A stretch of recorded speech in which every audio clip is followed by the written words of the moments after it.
It's wrong in trying to understand alienation to move immediately to the relationship between the individual and the human condition, or human beings everywhere and always.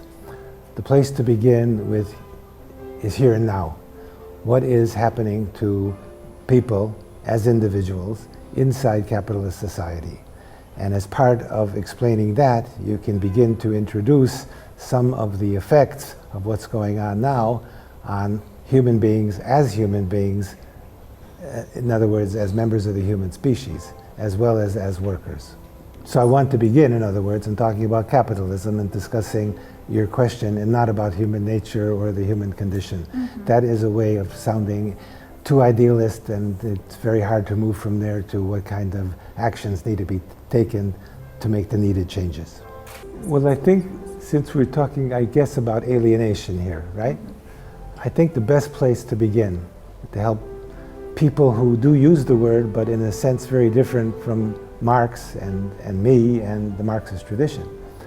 The way to begin, I think, is to see what is alienation. And there are three answers to that, and they're very different.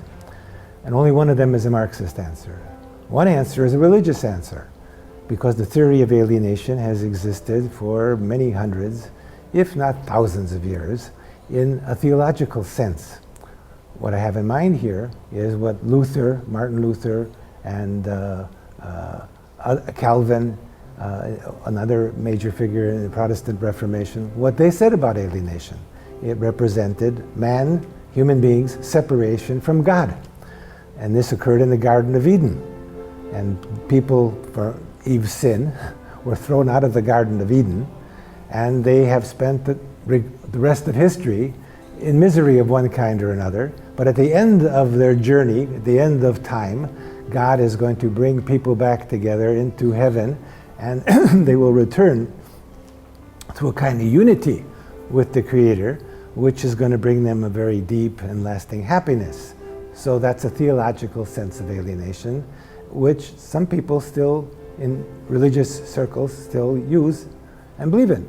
Then there is a more popular and recent theory of alienation, which deals with wholly psychological phenomena. If you come to, let's say, Istanbul from a small town to study, and you don't know anybody, and nobody talks to you where you live, and people look away from you on the street, you feel very alone and lonely. And you write home to your parents and friends that you're feeling very, quote, alienated, which means that you're feeling like an outsider. You don't belong, and you feel it and you suffer from that. But it's all in your head, the suffering. That's a second sense, and most people will understand that, and when they use alienation, they have in mind something that goes on in your feelings. There's a third sense, which is Marx's, which is not a theological sense of alienation, not a psychological theory of alienation, but a situational, has to do with the conditions in which people live and the relationships which come out of those conditions, and particularly for people in their lives as workers. What is that situation? And then we can talk further about what I think the core of that situation is. Now, that situation, of course, develops certain ideas and certain feelings, but it's wrong to talk about human nature at that point, and it's wrong to talk about psychology in people's heads at that point. We got to start by focusing on what is special about these conditions and relationships of capitalism, which bring on the rest of alienation. The relationships at the core of what Marx has in mind by alienation have to do with the worker's alienated relationship to his activity as a worker. What is that? That means somebody else tells him what to do, tells him how long to do it, tells him how to do it, tells him when to do it, and tells him when to stop doing it and to go home, and maybe he doesn't want him to come back anymore to do it. In other words, hires him and fires him. So that activity, and here's where human nature comes in, that activity which has to do with helping to transform in some way the nature around us into means that help us live, food, clothing, homes, that crucial activity which is part of what distinguishes us as human beings from the rest of the animal world, that activity is completely under the control of somebody else. So that's the first relationship. The second is that the products of that activity, whether shoes or homes or ideological products, that products are all controlled by the man who hires us and tells us what to do. That the products of those activities can't even be used by the people who produce them. No matter how much they need the food they make, they can't eat any of that food because it goes into the control of another. So there's a separation between workers and their products, similar to the separation between workers and their activity as workers. The third relationship is also one of separation. Here it's a separation between the workers and other people, two groups of other people. The capitalists, who control their activity and their products, but also the fellow workers with whom they're competing for jobs, for whom they're competing for better jobs, higher paying jobs, easier jobs. And so the workers can't have relationships of trust, of cooperation, of mutual feeling and respect, and relax into those kinds of positive emotions with people who dominate them as the capitalist does, or with people who compete with them over basic necessities like their fellow workers do. Consequently, workers are separated from other human people and human beings. To go back to what is part of human nature, we are social animals, and we need to interact with other people in a way which expresses mutual concern and cooperation. It's very hard to do that when we're in a situation which requires a certain amount of competition, mistrust, and even hostility. So that's the third relationship. The fourth relationship brings in human nature and the human species more generally. The fourth relationship has to do, well, given the first three relations, given the kind of separations I've just described between workers and their activity, and between the workers and the products of those activities, and between workers and other people, what is the relationship then between workers and the species to which they belong, the human species? And here Marx tries to introduce the notion of potential. Because what it means to be a human being is not only what you see at this moment, what you hear at this moment. The human beings include what they can become. And this isn't only true of human beings. Marx is constantly concerned with what something not only is at the moment, but what it is becoming and can become. And workers, insofar as they are being separated from their activity, products, and other people, they lose the possibilities for fulfilling an awful lot of their potential, which is intrinsic to being human, for becoming more human, for becoming more creative, for becoming more loving, for becoming more of what would bring them happiness and satisfaction in many areas of their life. They distance themselves from this. And if workers spend most of their lifetime in these relationships of alienation which I've described, they become much less.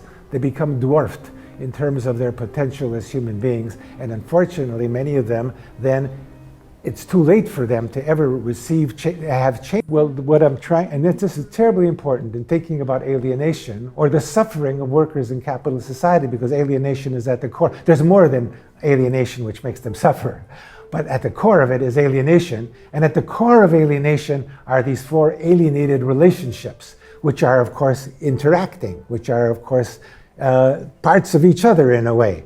And it's only in starting here and emphasizing those that you can understand not only the rest of the suffering which capitalism creates for people, because these four relationships then spread not beyond activity in work, spread to people's activity as citizens, spread to people's activity in cultural activities, spread to people's activities in getting educated. So because they are related, these processes are related to the rest of what people do and what happens to them in capitalism.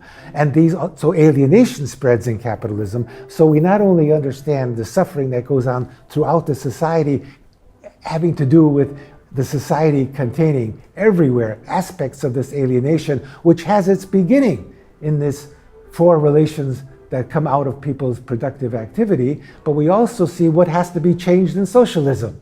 We see the core of what socialism needs to do to really change people's lives. It has to get rid of those relations.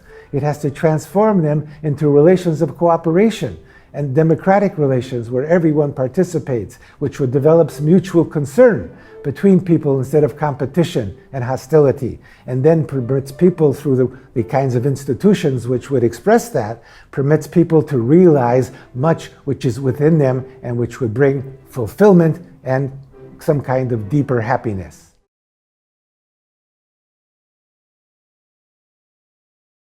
Marx uses working class in an elastic fashion.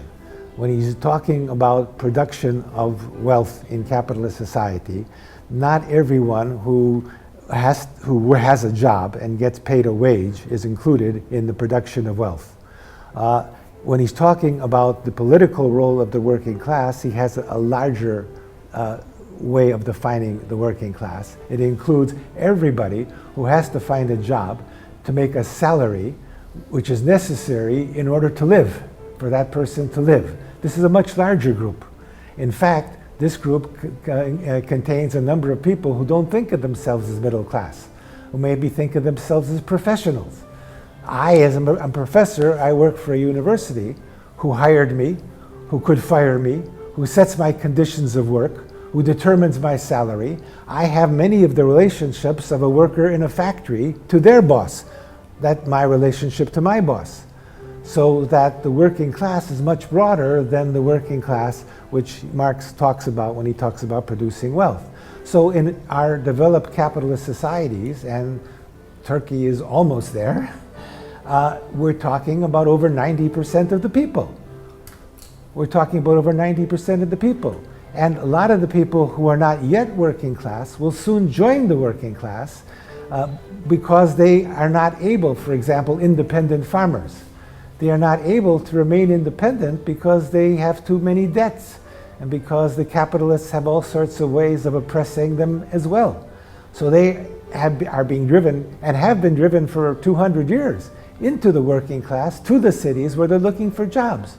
So a lot of people who are not yet workers will become workers. The same thing with many independent doctors and lawyers and engineers who now are independent. That is to say, they have their own little operation. They don't work for a hospital or for some firm. But soon they will not be able to do that. Many of them are looking for jobs in universities or hospitals or other places, and they too they don't think of themselves as workers, which is one of the problems. But they are, in terms of their role in the society and the function they perform, and the interests, the class interests, crucial factor, which come out of their role in society and the function they perform, and the oppression that they suffer from the people, their bosses, they are also workers. And so the 90% will soon become 95% in the current crisis.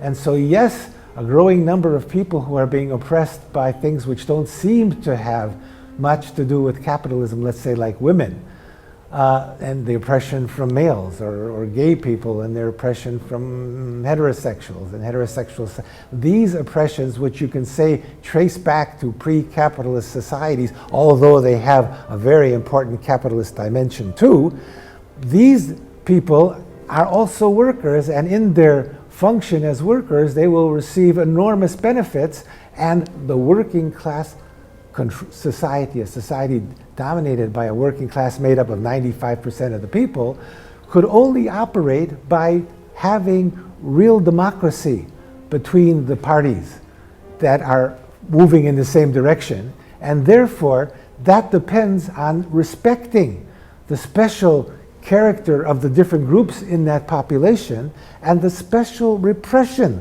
that those people may have suffered from as women in a male-dominated society, or as gay people because of certain attitudes toward gays that go back before capitalism, and therefore they will be treated much better and much more equally than they have in capitalist society, as well as benefiting from getting rid of those inequalities which they suffer from, which have a distinctly capitalist character. So yes, while emphasizing class oppression initially, and which will bring all sorts of people in the so-called social movements, if they really understand their interests as workers, because they are mostly workers, will bring them together with people who are now mostly involved in class movements. Once they're moving all in the same direction, their special oppression, which doesn't seem to be yet to them directly related to capitalism, they will also benefit by diminishing initially and eventually doing away with those special oppressions they'll see also in a capitalist, in a socialist tomorrow.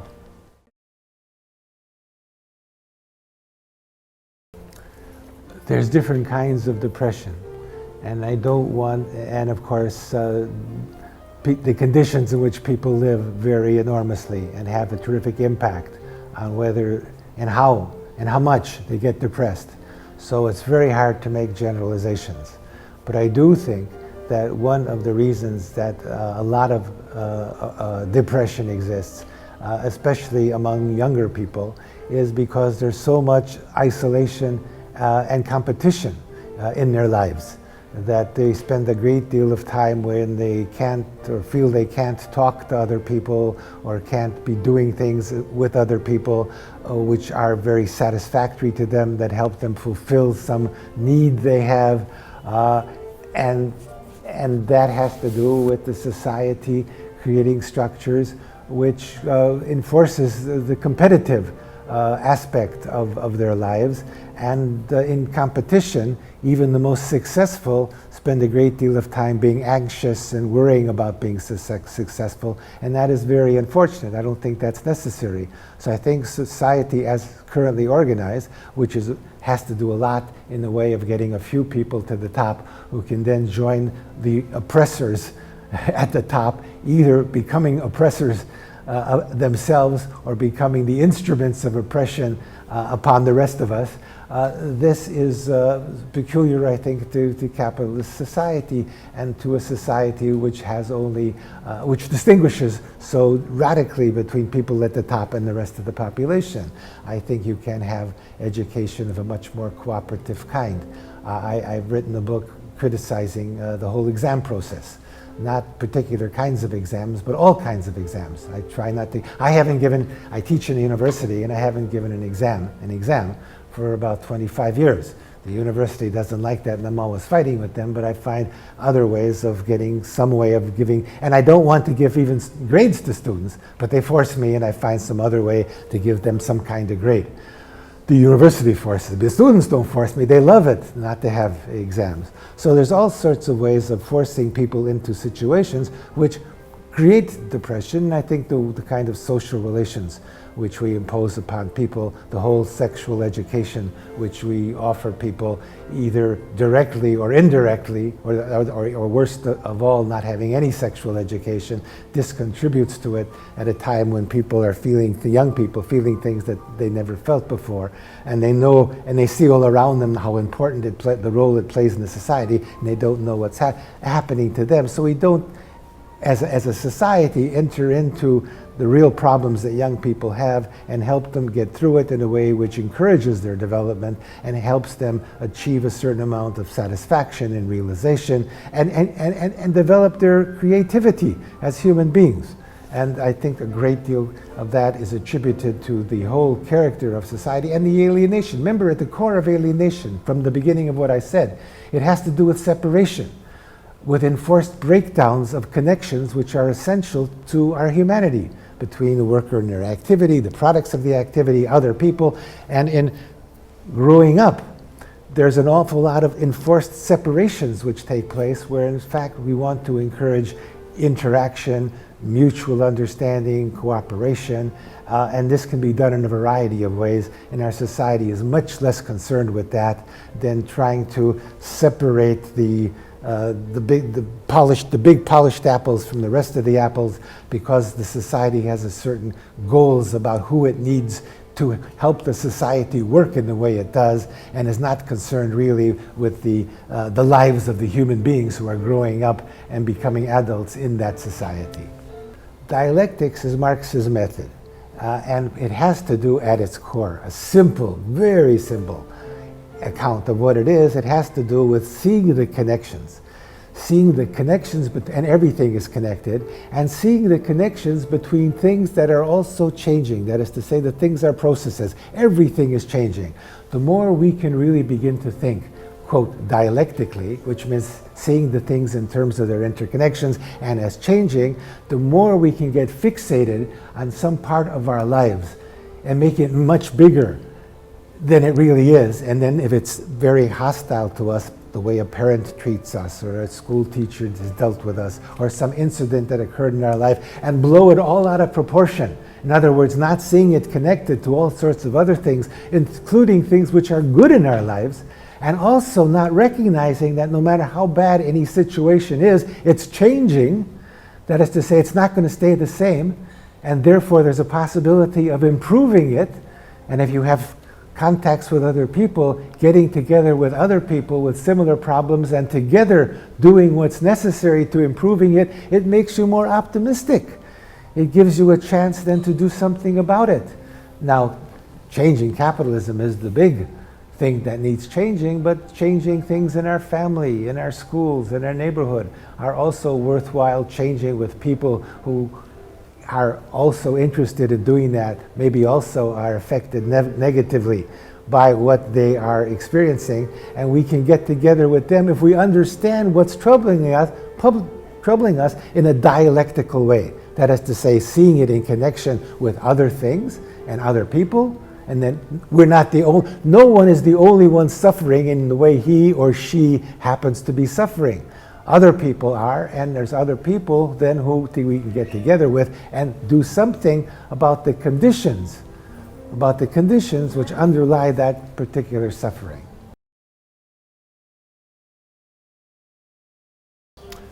Here you have to distinguish between the people doing a number of the things you're talking about, teaching yoga, for example, or writing a self-help book. They may really be interested in what they're talking about or trying to teach. As far as the system is concerned, it is interested, and the people who run it are interested only in doing things which will make them more money, which will make them more profit. And no matter how important some particular activity is, or some medicine, or some self-help book would be to the happiness of people, if it's not going to make capitalists more money, the people along the way, the banks who have to lend money, the people who manufacture the stuff, the landlord who rents the space, they're not going to do it. They may say that this is something they're interested in because it's going to make people happy, but that's part of the selling pitch. That's part of getting customers for what will make them money. So you've got to always distinguish what is important for the system, and that has to do with what the ruling class needs to make more money and what they need to continue to be in a position to have the structures, to have the institutions which will allow them to continue. So these two things are connected, obviously, but so they want to make more and they want to have to be safe, to have the security and the support of the government to make them to be able to do the things which will make them more money. Now, the other people talk in terms of happiness, and of course the advertising industry. In Marx's day, there wasn't an advertising industry. An advertising industry is all along looking for ways to talk about what they want to sell. And who hires them? It's the people who have things to sell. So we have adopted, and the popular masses of the people have adopted the language of the advertising industry, like liberty. So what liberty is liberty to do the things which the capitalists will allow, either because it makes them money or because it makes them more secure. And if you want to do something which is not going to make the capitalists money or is not to make them more secure in their power, you're not going to be able to do it. And therefore you don't have liberty for that. Let's say you want to work. You'd like to have a job because you want to make some money. Well, the capitalist doesn't need you. He has enough workers. He's just laid off workers. And let's say you need the money because you want to buy. You want to have the freedom to buy the things you need to live. You want freedom to work. You don't have either freedom because it's not in the interests of the capitalists. So we don't live in a free society. We live in a society where the capitalist allows us to do certain things and calls some of them freedom. But we can't do the things which don't help the capitalists. So we don't have equality either. Because some people can work if they can do things which make capitalists money. And some people can buy things that they want if they have the money to pay for them. So we are not, if we don't have a job and we are not equal to them. So there's no equality. And because the government doesn't change this, but rather makes laws and enforces laws which protects and increases the lack of freedom that we have, and increases the inequality which really exists, we don't have justice. So we live in a society, because the government is, of course, the place where one tries to get justice. So we live in a society where we constantly, the media and the schools of education and people talk in this language. We live in a society where people are free and where people have equality, and where there's justice, and yet some people do and some people don't. So we don't have any of those things except those things which benefit the ruling capitalist class. So one of the problems that is necessary for socialists is to change the way people talk, is to get them to see that we don't have freedom really, we don't really have equality, and we don't really have justice. And socialism is not against those things. And communism is not against those things, but that's the only way to get those things. And we should talk about socialism and communism as a way of getting freedom, getting equality, getting justice, and the only way to do it is to getting true democracy, which means the 90+% of the people who belong to the working class should have an opportunity to change the world in a way which would serve them, and in the way the world is organized, including all the democratic governments are organized today, real democracy, which would give these people a real chance to have a world that would give them the freedom, equality, and justice that they need to have decent lives, is impossible. Imperialism is, as Lenin said in the title of his famous book, which the title being Imperialism, the last stage, the final stage of capitalism. Imperialism is a stage of capitalism.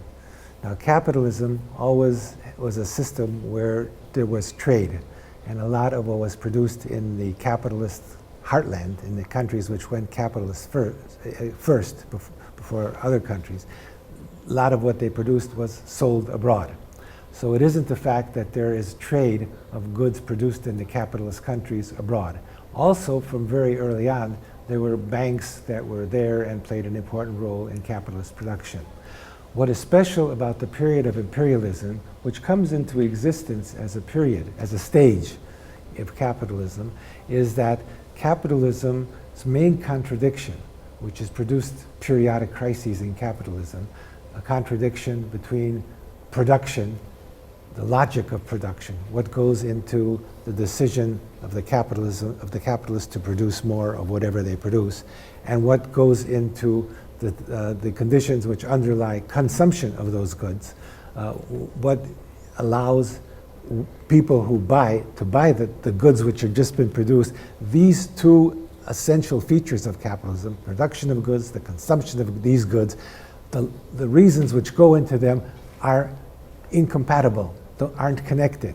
They're not, there's no plan which ensures that the goods which get produced will be sold, because the workers don't get paid enough, and most of the workers are most of the consumers, and therefore there's not enough money in their hands to buy the goods, and there's every 10, 20 years a crisis, which means too much goods and not enough people with money to buy it because the workers don't get enough pay. That's a very simple expression of the cause of the crisis, periodic crises. Imperialism comes about at a point where this happens more frequently in capitalism, and happens on a larger and larger scale, because capitalism is constantly producing more goods and the market is bigger and bigger. And consequently, capitalism is driven by the problems it is having in selling the goods to population in each country and in the capitalist world, more and more problems on finding markets for those goods. So there's a pressure coming from this crisis, this contradiction again between the logic of production and the logic of consumption. The pressure is forcing the system to look for foreign markets. So they go into other countries not just to steal, because you had the Romans went, and not only the Romans, the Persians, the Turks, and the French and the British, they did these things earlier. They went into other countries and they stole what was there to steal, and they forced these countries to pay them tribute. But they didn't do it, and a little trade existed, but there was no pressure from the surplus of what was being produced in their own country and the need to find foreign markets. This was not a main reason why any of these imperialist, these countries which acted, the better word is colonialism. Before imperialism, countries were acting in a way, many countries, which looked like they were being imperialist, but it wasn't imperialism because it wasn't to sell products which they couldn't sell at home. In other words, it wasn't the main reason for those actions, which the imperialist countries began to undertake in the 19th century. The main reason wasn't coming from problems in their internal economy. So here, the problems for their actions going abroad came from what they couldn't deal with in the way of getting rid of the goods being produced in their own countries. Now, the first form that imperialism took was occupying those countries. So France occupied Vietnam. Britain occupied the countries it occupied at that period. France occupied Algeria, and the Germans left out. They came into capitalism rather late, but when they came in very fast. They had lots of extra goods that they needed to sell in the markets, and there wasn't much left of the world. The Americans had already, in effect, occupied much of Latin America and the Philippines. Now, what's happened after World War I is that a lot of the ways in which the occupation has taken effect has been through the banks, has been through financial imperialism, especially after World War II. So we don't send in, although there's a little bit of that as well, we don't send in armies to take over the country. We give the country independence. We create a bourgeoisie in that country who we make rich, and that we work through the bourgeoisie in Africa and Asia and other countries, in Latin America, and we get them we control them through the financial sector and through their debts, and we're able to have markets in those countries. And also, and this is also post-World War II, there's a new form of imperialism, which is less military and more economic, financial, and industrial. We're also involved in outsourcing factories and using their cheap labor force to produce goods there, owned by Western capitalists, and sell those goods back into Europe and America, but also sell them in the countries where the goods are being produced, like in China. And so capitalism has become much less brutal and obvious as it was in the time of Lenin, and much more sophisticated and probably more effective. That is to say, they managed to squeeze more money, more wealth out of these less developed countries in the current financialized version and industrialized version of imperialism than in the earlier version that Lenin described. But in both cases, you see, what distinguishes it as imperialism from colonialism, which existed in ancient Rome and goes back as in early class societies. What distinguishes it as the pressure to get involved with these invasions of other countries and trying to get their wealth comes from inside the economy, and is not simply something that the ruling class, which even a feudal ruling class or a slave ruling class could do in order to simply steal, simply take the wealth of the countries that they send their armies into and take over physically. So the Roman Empire was dominated on the spot by Roman soldiers, and the empires before the 19th century of the various countries was dominated on the spot by soldiers from the imperial power. Later, and in the first stage, this happened in the part that Lenin was talking about, a bit of this, but very quickly it's turning into financial and industrial imperialism, where the capitalists have become more sophisticated in how they can steal. And they also talk about giving these countries liberty, yes?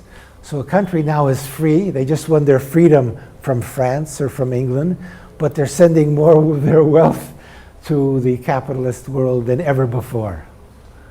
And so it's the new form, the latest form of imperialism.